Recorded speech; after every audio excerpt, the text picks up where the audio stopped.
Shinjutsu, the pinnacle of jutsu used by the Otsutsuki gods to manifest what ordinary people would call miracles. Today we're going to talk about every single one that has appeared in Boruto so far and explain exactly how they work. But before we do that, I want to do a brief overview of what exactly Shinjutsu is, because they aren't regular ninjutsu. The Otsutsuki travel across the cosmos, the planets rich in chakra, to harvest god fruits. These fruits contain the genetic information of the indigenous life forms of that respective planet and serve as a catalyst for their evolution. Through numerous cycles of this process, the Otsutsuki attain new levels of power, gaining access to unique Shinjutsu. Amado claimed that Shinjutsu are divine techniques that defy logic and don't require hand signs. The distinction draws a parallel to Hagoromo's creation of all things jutsu, which allowed him to create anything from nothing, but not on the sheer scale or nature of Shinjutsu. Amado emphasizes that ninjutsu is nothing but a cheap imitation that merely scratches the surface of what Shinjutsu can do. A good analogy would be the allegory of a cave by the philosopher Plato, who claimed that a true concept can't be understood by a human. He explained that a man born and chained inside a cave, facing away from a campfire, will only see a wall. The puppeteer walks up behind him and casts a shadow. The man can't see behind him, but he can see the shadows cast against the wall. In the same way, ninjutsu is nothing but the shadow on the wall, whereas Shinjutsu is the real deal. It can't be understood. These powers wielded by Otsutsuki gods accidentally cause natural disasters like hurricanes and thunderstorms simply through their mere presence. Before I dive into the intricate details of this, since it is the festive season and Christmas, I'd be really appreciated if you could support me by liking this video and subscribing to the channel.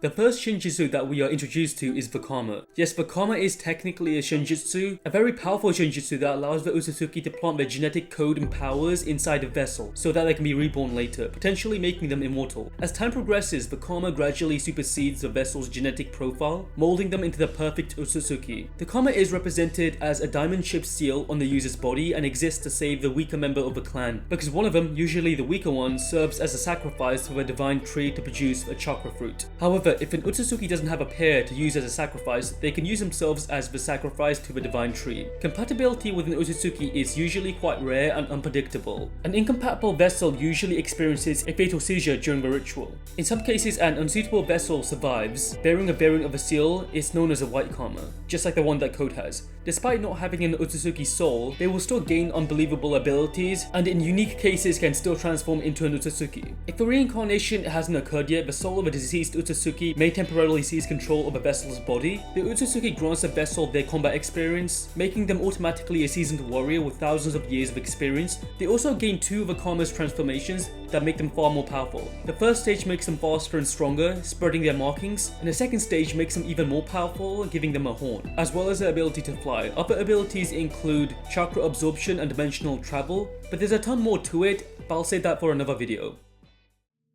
Used by Ishiki Otsutsuki through his unique dojutsu, the Dharmagon, Sukuna Hiona grants the ability to shrink themselves and anything within their line of sight, including energy and chakra-based substances. However, this power doesn't affect living beings or living organisms, other than the user. The rapid size change occurs so quickly that it looks like teleportation too fast for the human eye to track. Sukuna Hiona can shrink down to sizes smaller than Sasuke can see, and the Sharingan can see pretty small things, typically viruses, which is quite noteworthy given the fact that they are usually around 1/100th the size of a human cell, meaning Ishiki can easily penetrate skin just like the Rasen Shuriken, which basically negates durability. But it's possible he shrinks down to even smaller sizes, since that's just a regular Sharingan. Sasuke's can see and arrange atoms to create a ruby in Sasuke Retsuden, so it might not even be possible to defend against Sukuna Hiona if you don't have subatomic defenses. In battle, Ishiki uses his Shinjutsu strategically to shrink attacks and then restores them to their regular size, making it hard for his opponents to defend or predict against them. Additionally, he utilizes Sukuna Hiona to evade the enemy's assaults and break free from restraints. Remarkably, even when he's shrunk down, Ishiki still has all of his power and retains the ability to use Vakama's absorption ability. He also employs this technique defensively, reducing the elements that the Kama cannot absorb, such as natural flames that are burning him, as shown against Kashinkoji.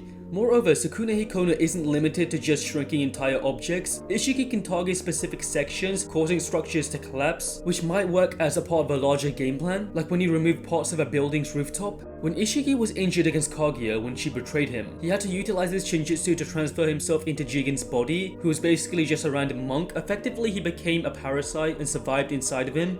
Not inside him like that, inside of his ear so he could control his brain.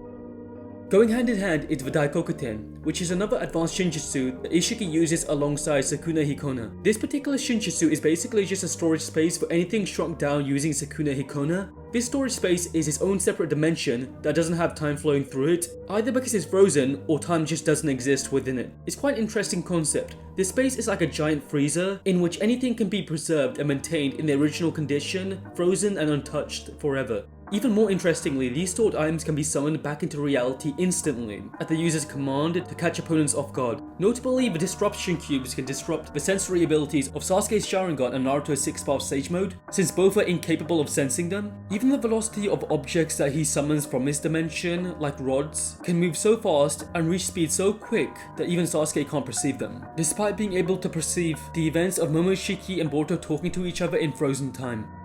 The final few Shinjutsu belong to an Otsutsuki god named Shibai, whose thirst for chakra led him to consume numerous god fruits, granting him access to Shinjutsu. However, as his evolution progressed, he ascended to godhood and a higher dimensional plane. At some point, Amado somehow came across Shibai's remains and spliced his DNA with human experiments, resulting in creations even stronger than Jigen. The first is Code, who inherited the Shinjutsu, the Claw Mark. The Claw Mark allows him to infuse his chakra with the iron in blood to generate these black bands that work as portals to travel between marked spots. Either by swinging his hand or touching something else, these portals will appear on the surface. The Claw Marks work as dimensional portals used for combat, transportation, communication, as well as spying. Code's ability to create claw marks was nerfed by his limiters placed on him by Amado so that he wouldn't threat Jigen's power or leadership. Once removed, the power of the claw marks is drastically increased and could completely cover the tentacles in order to divide it into smaller creatures called clawgrime, who have the primal urge to consume others, transforming people into miniaturized god trees upon biting them. Some of the clawgrimes even have the Rinnegan intelligence and claw mark powers themselves. Upon biting and absorbing the victim's chakra, grimes will basically evolve into the victim, gaining some of their abilities and appearance. In contrast to standard clawgrimes, these evolved versions display self-awareness and high levels of intelligence. Individually, I predict that they're probably stronger than Jigen himself, probably far stronger considering I don't think Code can really keep up with them, even without his limiters. Once fully awakened, they suppress their primitive instincts and instead are driven by their curiosity and thirst of knowledge. The second being infuses Shibai's DNA is a cyborg demon who gained the Shinjutsu Reflection. Reflection instantly, without awareness, reflects the opponent's attack back onto them. Just thinking of harming Demon alone triggers a reflection in equal proportion to the intent of the attacker. However, Demon needs to be touching somebody with his hands for this ability to work. Even if it's a completely different person to his attacker, he needs to be making contact. The properties of a reflection will also protect the person that he's touching. This is why the ability paired with Ada makes them nearly invincible. And she considers Demon the only non-Otsutsuki capable of killing her, and most likely has one more hidden Shinjutsu himself. The last being infuses Shibai's DNA is of course Demon's sister Ada, who was infused with 2 Shinjutsu, the first of which is the Senrigan, which is a dojutsu that grants clairvoyance. In other words, it allows her to see anything and everything that is happening in the universe. She can see everything that's happened in the past, even events in different dimensions up to the point that she was born.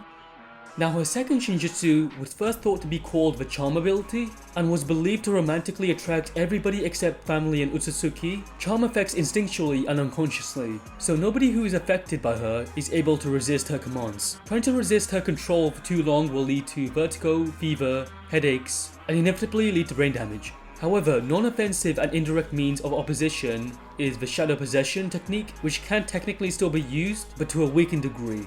Ada has no control over the charm ability as it's constantly switched on forever. Shikamaru acknowledged that if Ada wanted to, she could easily take over the entire world. But the truth of the matter is that the charm ability is only one application of a true Shinjutsu that she has. Ada was rather infused with the strongest Shinjutsu by far called Omnipotence, dubbed the Shinjutsu of Shinjutsu. Essentially it grants the user any wish, and the reason that everybody who encounters Ada falls in love with her is because deep down Ada wishes to find true love. Because she's only human, she can't consciously control this Shinjutsu, she's too weak. It can only be utilized fully by an Otsutsuki god. It's described as a programming language that gods use to create and shape entire realities. So yeah, it's pretty damn powerful. When Kawaki shared his wish to have everything Boruto has, Omnipotence manifested her desire to help Kawaki do this. It basically reversed Kawaki and Boruto's roles by brainwashing everybody through the interconnected nature of chakra. Even though this is a mental attack similar to the infinite Tsukuyomi, this is just one application of a jutsu and can be used to affect reality as well. Momoshiki explained it's like a genjutsu, but instead of just being able to affect the mind, it can also affect reality itself, so it's deemed too dangerous for anybody to have.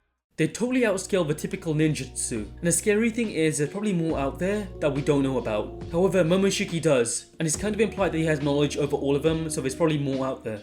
Let me know down in the comment section which your favorite Shinjutsu is, and whether you think Boruto will gain any new ones soon. I read all the comments and even pin some of them, so make sure that you do this, as well as like the video, subscribe. Like I said earlier, it is the festive season, it would be really appreciated if you could do this, but that's up to you.